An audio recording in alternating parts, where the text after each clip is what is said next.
তারেক রহমানের এখন কয়েকটা বাণিজ্য।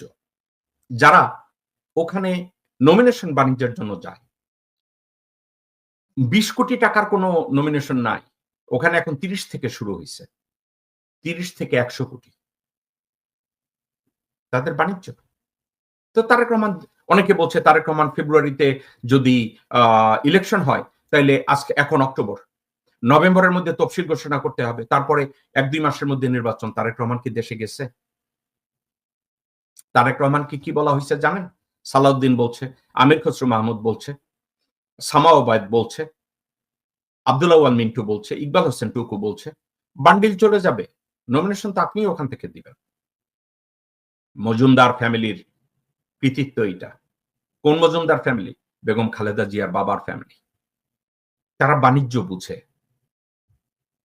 ওই বাণিজ্যের জন্য তারা এই কাজগুলো করে। তো সাবজেক্টটা যদি এরকম হয় বাণিজ্যই বুঝে, তাহলে বাণিজ্য বুঝলে তো বাণিজ্য।